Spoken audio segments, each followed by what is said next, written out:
Good morning and welcome back to Reading Wikis for You, where we read the Wikipedia articles for you. And today we're going to be reading about Claude Grahame-White, an English aviation pioneer and somebody I learned about on my recent trip to England. So, as always, drop a comment down below with what you'd like to hear next and what you think of the video. But with that said, let's get into it.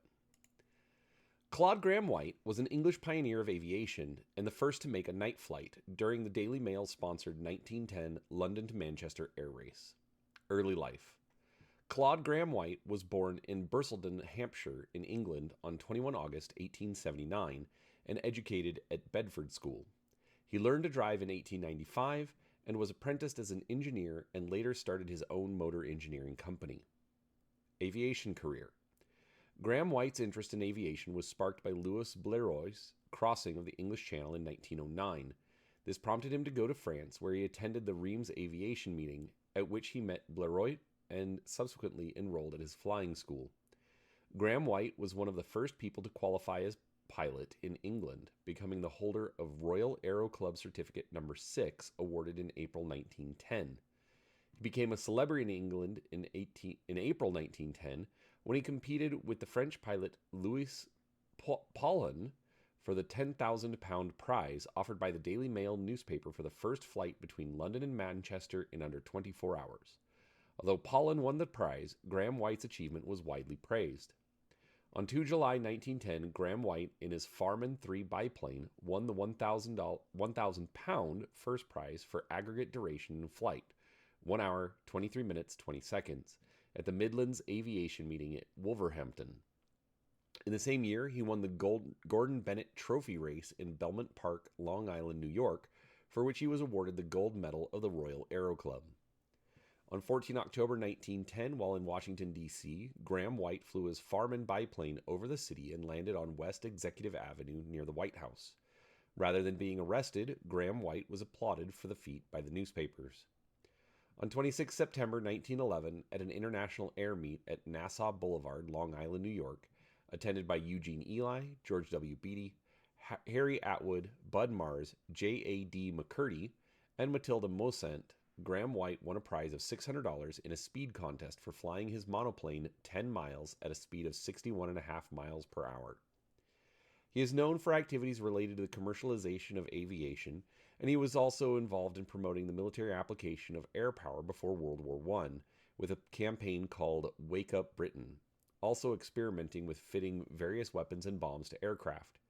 He appeared in the 1914 film Across the Atlantic, also titled Secret of the Air, with fellow aviator Gustav Hamel. The film was directed by Herbert Brennan and starred King Baggett. Grahame-White formed the Women's Aerial League in 1909 and trained several women to fly. Members of the league included test pilot Winifred Buller, Lady Anne Saville, Eleanor Treehawk Davies, and suffragette leaders Emmeline and Christabel Pankhurst. He established a flying school at Hendon Aerodrome. Cherda de Beauvoir Stokes, the second British woman to gain a Royal Aero Club aviator's license, trained at the school, earning her certificate in November 1911. In 1912, Grahame-White gave H.G. Wells his first flight. During World War I, Grahame-White flew the first night patrol mission against an expected German raid on 5 September 1914. Hendon Aerodrome was lent to the Admiralty in 1916 and eventually taken over by the RAF in 1919. It was purchased by the RAF in 1925 after a protracted legal struggle. After this, he lost interest in aviation, eventually moving to Nice in his old age, where he died in 1959, having made a fortune in property development in the UK and US. All right, I'm going to interrupt this really quick. I know normally I just read the article without any editorializing, but one of the reasons I wanted to read the article was I recently went to the RAF Museum in the UK, and they have his hangar and factory and office at the museum. And I was speaking to one of the guides there at the museum, and they said that essentially the UK government paid him the cost of the land that he originally paid. So before he built anything, before he'd done anything, And essentially, that was what caused him to lose interest in aviation, was because essentially this airfield that he had built and created was stolen from him, in my personal opinion. So I just had to put that in there. I'll be honest, I dug around trying to find that information. I couldn't find it in any specific documentation, but I thought it was an interesting little side note that wasn't added here. So let's get back to the article. Hendon Aerodrome later became RAF Hendon, but after flying ceased there in the 1960s, it was then largely redeveloped as a housing estate, which was named Graham Park in tribute to Grahame-White. An original World War I Grahame-White aircraft factory hangar was relocated a few years ago to the nearby Royal Air Force Museum, London, where it houses the museum's World War I collection and is named the Grahame-White Factory. Grahame-White was a co-founder of Aerofilms Limited in 1919.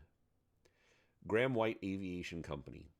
In 1911, the Grahame-White Aviation Company was formed to cover his aviation interests, including aerodromes and aircraft design, development, and construction. One of the designers, John Dudley North, became Boulton & Paul's chief designer. Aircraft built by the Grahame-White Aviation Company included Grahame-White Baby, Grahame-White Type 6, Grahame-White Type 7 Popular, Grahame-White Type 9 Monoplane, Grahame-White Type 10 Charabanc, Grahame-White Lizzie, Grahame-White Type 11, Grahame-White Type 13 Circuit of Britain Biplane/Scout, Grahame-White Type 14 License-Built Moraine Saulnier G, Grahame-White Type 15, Grahame-White Type 18, Grahame-White GW19 License-Built Breguet Brie 5, Grahame-White Type 20 Scout Prototype only, Grahame-White Type 21 Scout Prototype only, Grahame-White Summer Biplane, Grahame-White GWE-4 Ganymede, Grahame-White GWE-6 Bantam, Grahame-White GWE-7 Limousine. Publications. As well as his success in aviation, Claude Grahame-White was a published author whose works include The Story of the Aeroplane, The Aeroplane Past, Present, and Future, 1911, The Aeroplane in War, Aviation 1912, Learning to Fly, 1914, Aircraft in the Great War, 1915, Air Power, 1917, Our First Airways, Their Organization, Equipment, and Finance, 1918, Heroes of the Air, With the Airmen, The Air King's Treasure, The Invisible Warplane, Heroes of the Flying Corps, Flying, An Epitome and a Forecast, 1930. He also contributed to newspapers, reviews, and magazines dealing with aeronautics in the military and commercial fields. All right, hope you found that a little bit interesting. Is kind of crazy some of the things they got up to in the early days, but let me know what you think down in the comments. Let me know, and as always, let us know what you'd like to hear next. Thanks for watching, and we'll talk to you next time.